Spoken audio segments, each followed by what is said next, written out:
Have you ever started to feel clearer about something that hurt you, only to feel afraid of what that clarity might unleash? Not confusion this time, not self doubt, but anger. In the last episode, we stayed with the quiet moments, conversations that looked neutral on the surface, but left something unsettled inside.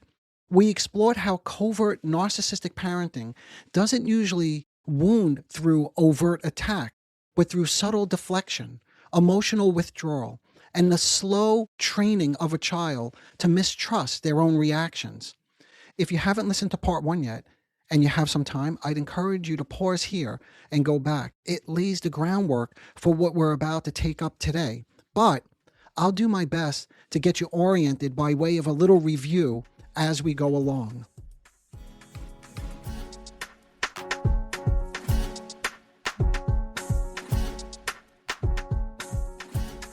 Hello everyone, welcome to the Narcissism Decoder. I'm your host, Dr. Anthony Mazzella. This is part two of our exploration of covert narcissistic parenting. In the last episode, I spent time describing what covert narcissism looks like, how it operates relationally, and how confusion, not clarity, often becomes the child's psychological solution. I will do my best to re-describe covert narcissism as we get into things, but for now, I want to move us forward because there was something that was left unfinished in that prior episode. Well, there were many things, one of which I'll pick up today. What we didn't yet talk about is what happens after the confusion begins to lift.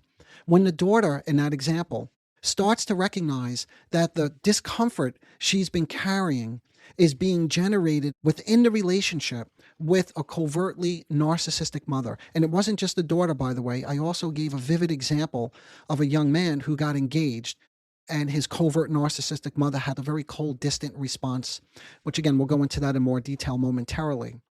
But the question is, what happens next when they both start to trust their own internal signals?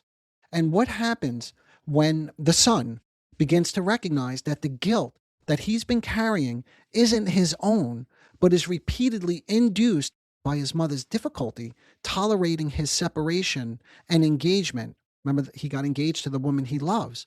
When the feelings finally begin to make sense. So that's what we're talking about. When these feelings finally begin to make sense. Remember in part one, I said he felt so validated, even though his mother was saying something that was very cold and distant.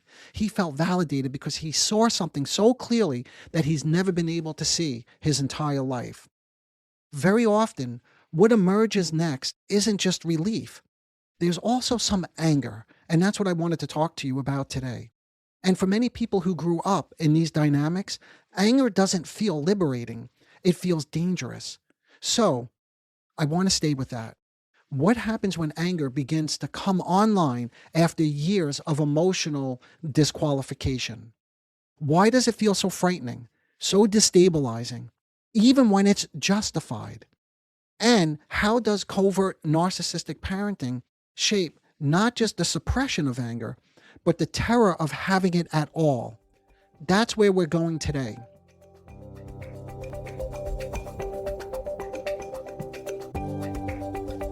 In the last episode, you'll remember that the daughter had turned to her mother with something vulnerable, concerns about her acne. The mother's response appeared neutral on the surface, but subtly redirected responsibility outward, attributing the problem to the father. When the daughter tried to name that the comment didn't feel good, she was met with dismissal and told she was overreacting. The result wasn't resolution, but confusion and a familiar pull toward self-doubt. A few days after this interaction, something interesting happened. The topic of acne came up again, this time casually in another conversation with her mother. And instead of immediately going quiet or second-guessing herself, the daughter noticed a thought form, and it was very clear. She remembered that her mother had struggled with acne herself. In fact, she recalled very specific details, treatments her mother had tried, conversations they had in the past were coming back. So she gently said so.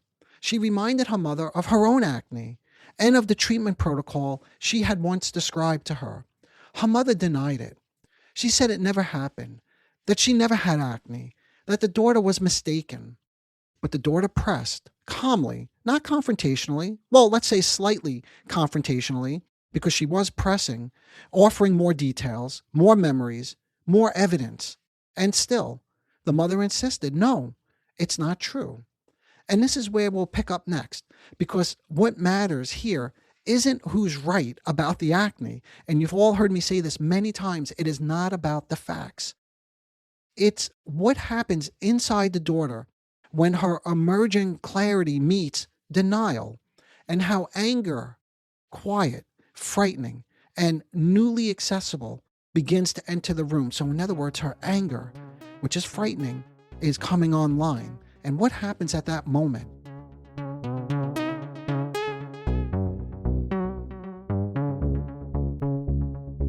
Now, let's touch on the anger. As part of the therapeutic work, we take a moment to contain the act of anger itself, to hold it without judgment, and to turn inward, to notice what's happening inside her as she pushes, insists, and tries to make her mother recognize something painful that has long been disavowed by her mother.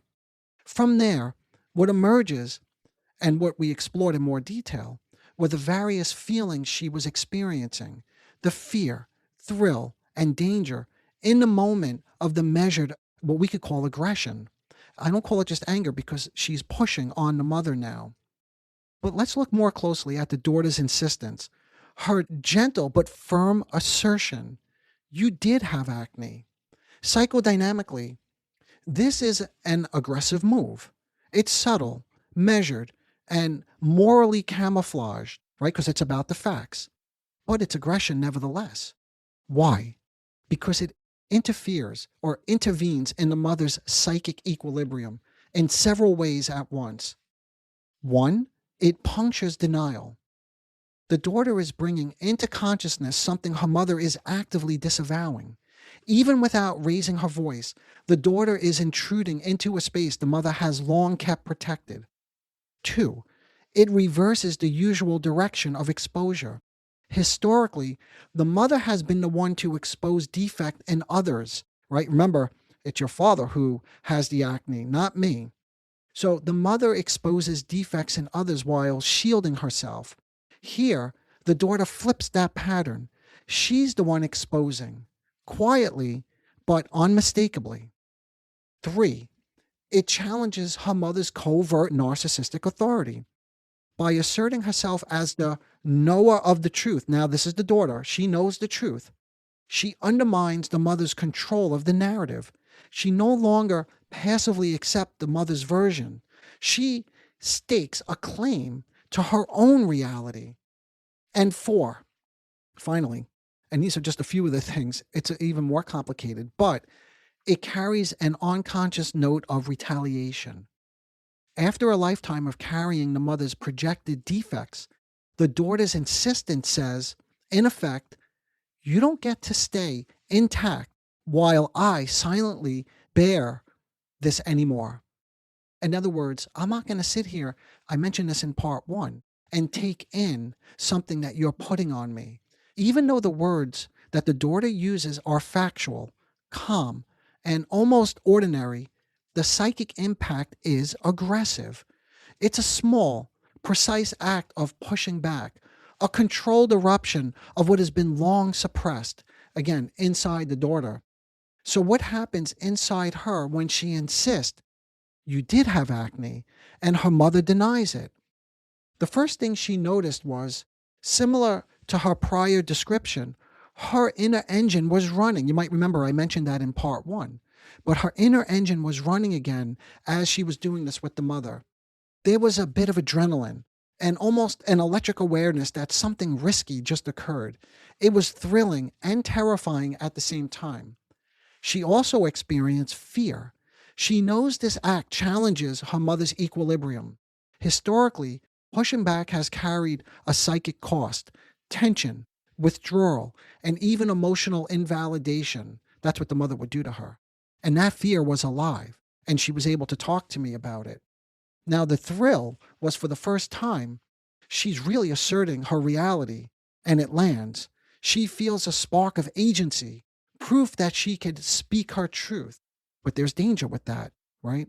The mother's denial is immediate and absolute. And there's a psychic tension now. The daughter knows she has intruded, and she senses the mother's subtle shift, even if nothing dramatic is happening, again, overtly. In short, the daughter is experiencing the raw emergence of anger, not explosive, not loud, but potent, embodied, gratifying, and simultaneously a little destabilizing. This may sound ironic to you, but this is a little bit how we describe the mother's covert narcissism. And it's very possible that we can now hear it in the daughter as well, because we can begin to wonder, what I'm saying here, is this not part of what we call covert narcissism?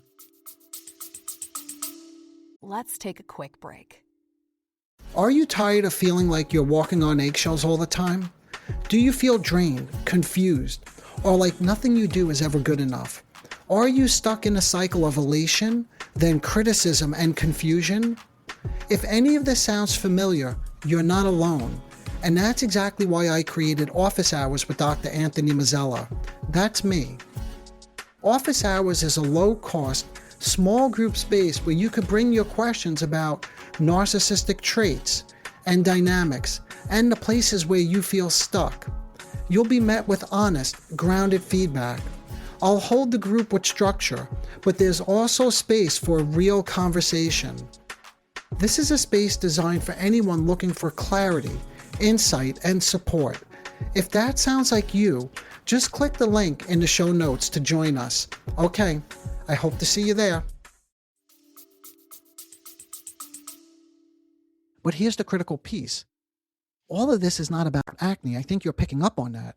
It's about a lifetime of not being allowed feelings or being silenced, that her anger has always been silenced. And there's been a feeling of taking in blame. And now finally, it's being let out in a tiny, measured way. As we slow down that moment, holding the act of insisting, observing what it stirred inside her, we began to explore what was really at stake beneath the surface.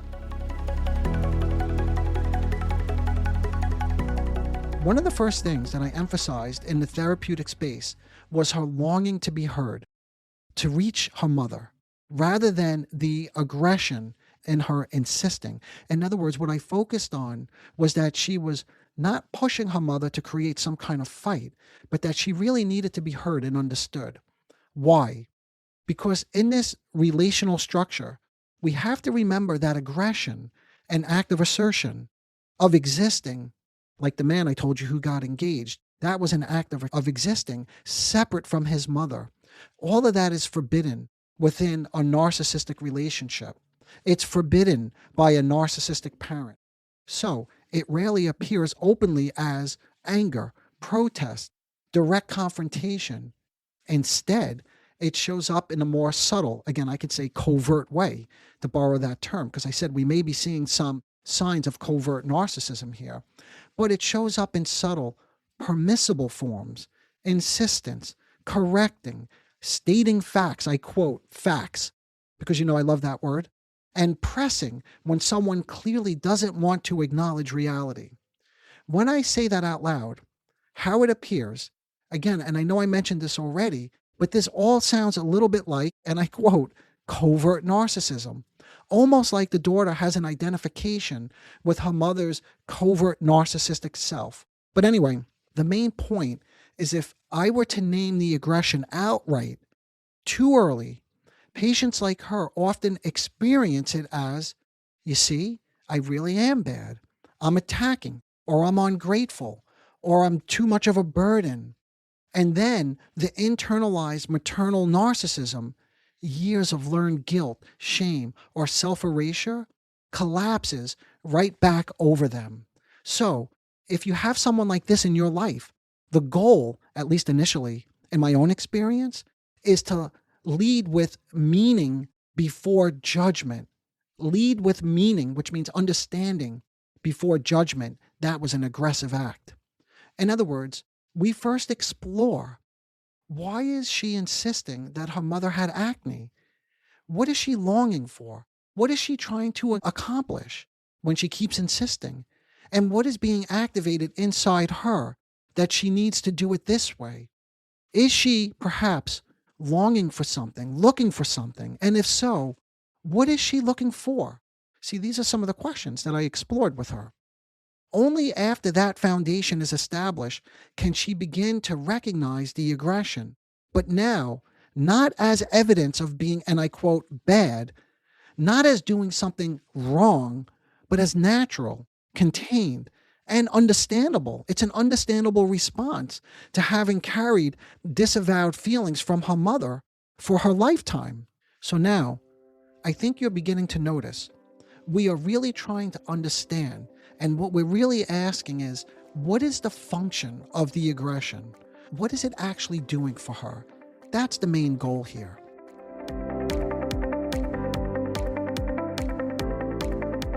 Because once we slow it down and hold it in the therapeutic space, we begin to see that the aggression isn't random or harmful for its own sake.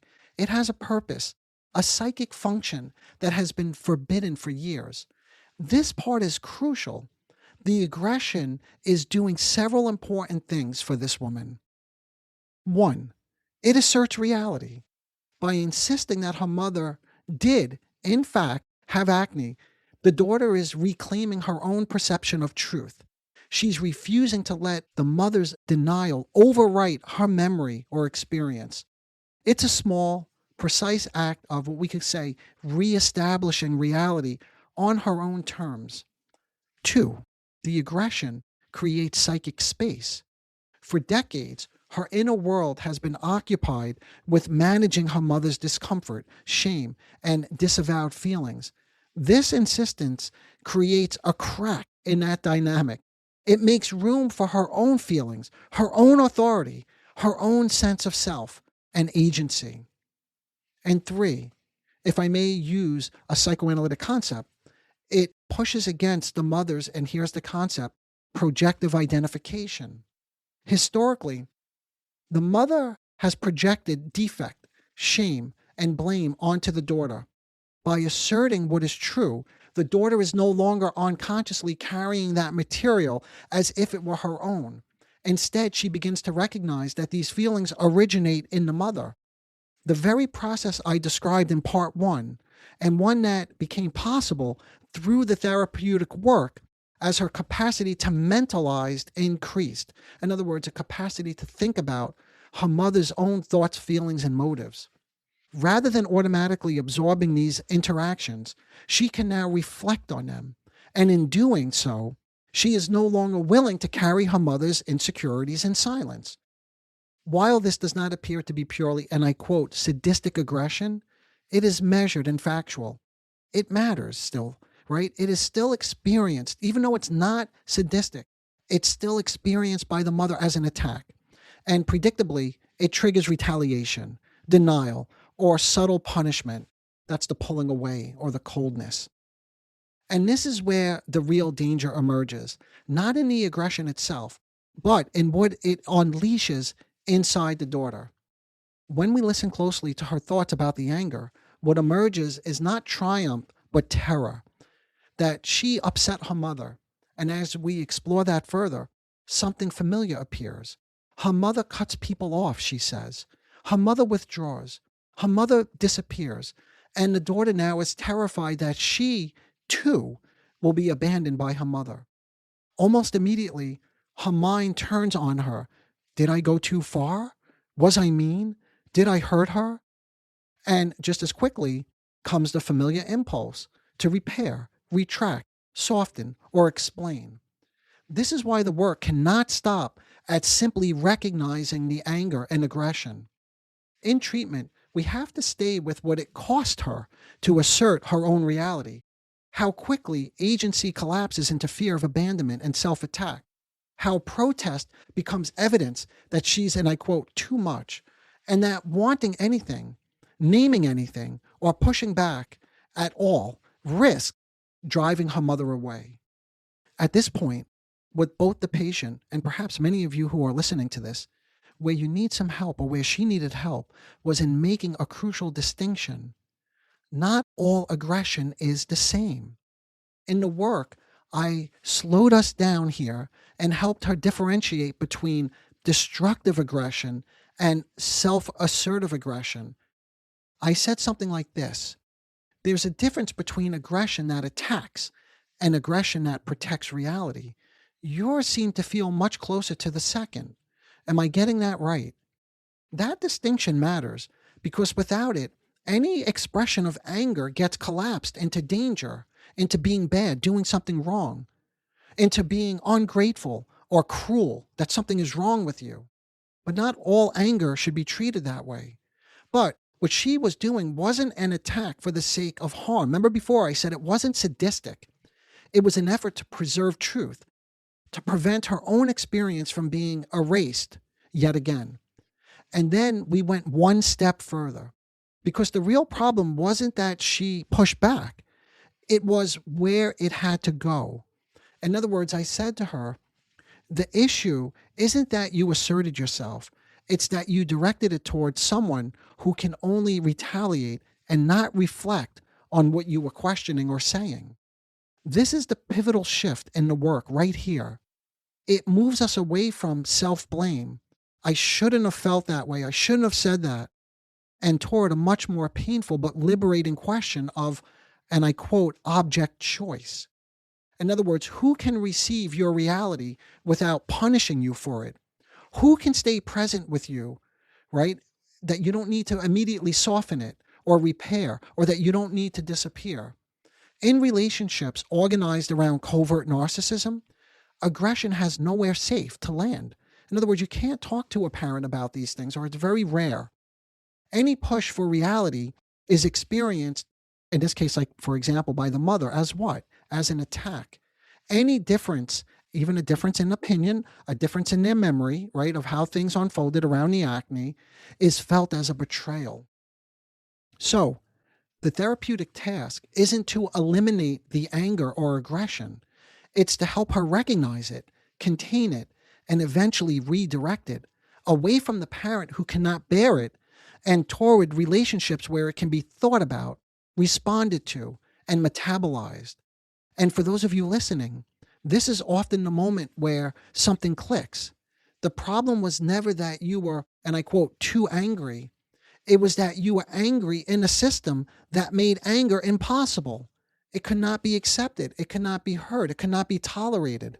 But you may now be asking, what does that actually look like?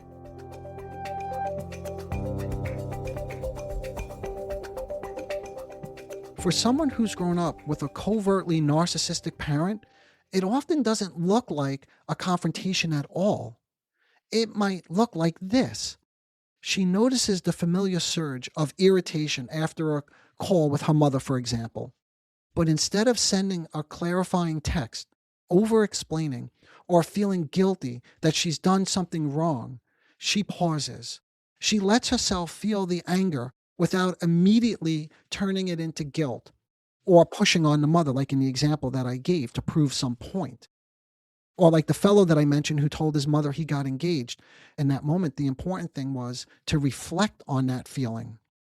Or she brings that anger into therapy and says, I feel angry, and I hate that I feel angry. And we could talk about that. And for the first time, the anger is met with curiosity rather than punishment. In other words, she may never had anybody in her family, like a parent, her mother, who can contain that anger. Or we're thinking about what to do with the anger, or I'll just add another piece. Or she notices that after an interaction with her mother, she's short-tempered, or she withdraws from her partner later that night. And instead of assuming she's being unreasonable, she recognizes something was stirred up inside of me when I told my mother, again, I'm using this example, that I was engaged or that I'm getting engaged. And her response was a cold, detached, and I quote, okay, before she changed the topic to talk about the weather. So I go back to that guy again. I think it's such a nice example of how to begin to process all the different feelings that one has when your mother doesn't get excited or accept something, an act of independence, that you feel so proud of. But let me say that in a slightly different way. The anger is no longer delivered to the mother. That's the main point. Okay? You're not getting the mother to do something or trying to get her to change, where it will only be denied, right? Or you'll be punished for it. So it's no longer, and I'll say, and it's also, the anger is no longer turned inward, where it becomes what? Shame, guilt, or some kind of self-attack that you did something wrong. Instead, it begins to live in places where it can be named, thought about, and metabolized in either inside the therapeutic relationship or eventually, and more importantly, inside yourself. That fellow I just mentioned, for instance, who wrote me the email to describe his experience, as I mentioned in part 1 and I alluded to earlier, so let's think about him. Even though he couldn't bring himself to send the email to me out of a familiar fear that he would be a burden, the act itself mattered. Writing the email, imagining being in contact with me, allowing himself to put words to what he felt. This was already a shift. It meant the feeling no longer had to be delivered to his mother, or more importantly, turned against himself in an act of guilt that he was bad. For the first time, his anger and relief could exist in a relational space that did not require guilt, self-erasure, or any kind of withdrawal. And this is a real shift. Not learning how to fight, not mastering a new strategy, not perfecting gray rocking, rehearsing scripts, things that you would say to your parent, cutting off contact, or disappearing from the relationship altogether. These are all things that are commonly suggested in social media. And I'm saying this is a real shift, and neither one of these patients did any of these things. What changes is something deeper. And now, it's not to say that in every case, I'm not speaking in general terms. Sometimes it may be necessary to go no contact. I've spoken about this in much more detail in prior episodes. That's something that has to be decided over time. But what I'm really trying to capture here is that what changes is something deeper. The capacity to stay in contact with one's own emotional reality without immediately evacuating it, either by appeasing, attacking, or erasing oneself, or erasing the other person, like the parent, by going no contact. And this feels, to me at least, like a good place to pause. As usual, there's so much more to say, and I know I say this at the end of every episode, but there are always more examples, more ways that this dynamic shows up, more layers to how a covertly narcissistic parent shapes your inner world.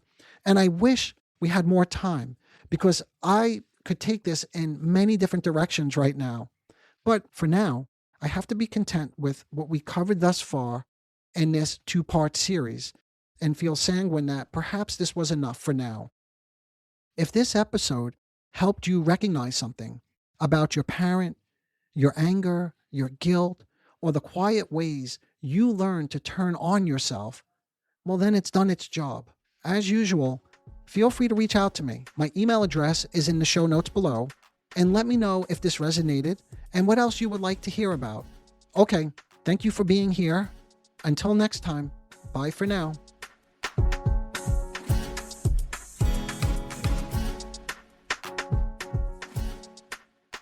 Disclaimer alert. The Narcissism Decoder podcast is provided for general information purposes only. The content presented in this podcast is not intended to diagnose, treat, or cure any psychological condition related to narcissism. The content on this podcast should not be considered a substitute for professional medical advice, diagnosis, or treatment. For specific advice pertaining to narcissism or any other psychological condition, you could reach me directly. I am an experienced mental health practitioner who is always taking on new patients. If you would just like a consultation, I can do that too.